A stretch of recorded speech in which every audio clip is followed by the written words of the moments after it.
chik mar katiba fuonde ma 115 wacho ni en gi yore ariyo.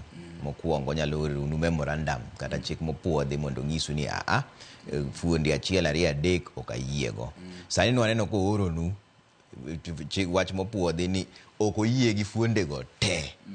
Koro udhi timo nang'o kaka jood bura nikech wang'eno onego bed uchako yweyo udong' gi kiny kende bose luongu ni udhi e parliament kiny koso magi weche mana miriambo. Kawuono saa 7 kendo aparo ni gima jaduong' mokwongo en ni nyaka wang' luongu kata wik manyien kendo.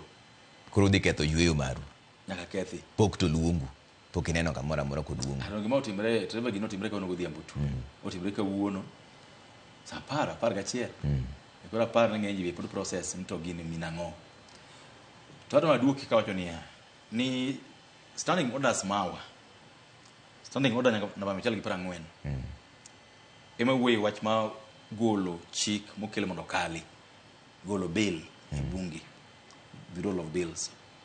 Kipengele mokwongo kanyo wacho ni 141 wacho ni e stage mora mora mar bill ng'amo kelo bill nyalo golo bill no. Okay? Koro bill ma kawuono ker awacho no golo ni. Ker wuono kunya golo bill of course. Odoke e bunge. Koro gimo doke bunge no pod en bill. Pok bodoke en sheria. Koro nikech pod en bill pod en subject to the standing orders. Koro yan ki sheria masomo ang'eyo ni kulungo e bunge ubedo wik manyien.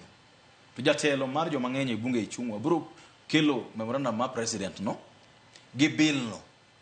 Tayo o withdraw bill no formally. Wacho ni koro with this kalure gi gik makero wacho an kaka majority leader no kelo bill ni kata chairman ma finance agomo mondo bill ni withdrawn. To speaker yiene wacho rumo kanyo. Mana kamano. Onge complications e gino. Ma ok ochuno kata ni jood bura koro chako go ombulu kendo ni giyie kata gidagi. Akena nyalo somo ni gino. Some. Achika ne ka an kode kamoro kae. Nikech mane kama ywaruok ne nitiere ni koso bin be en mana miriambo nikech ji ong'eyo ni osedhi yweyo sani seche mowuoye ni. Kaso be bill no koka koro ndike sani mondo mi ugole, udhi gole nang'o to pod udhi go e kura koso kugo e kura. Mane gima jopiny paro. Achika ne kan kode kamoro kae. To kapok iyude kamano be seche mapod Standing order 140 wacho ni wiye kanyo en withdrawal of bills. Golo bills mokeli.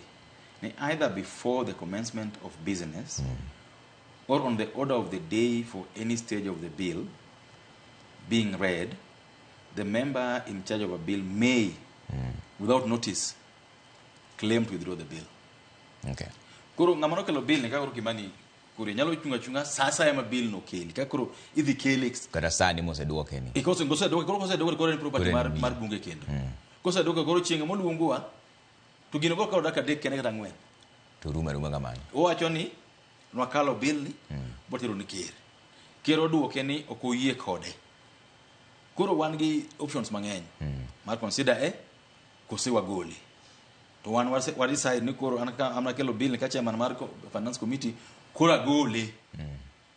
To speaker wacho ni the request for withdrawal is approved. To sitting room kamano koro gima wache bill no koro onge nyaka chieng'.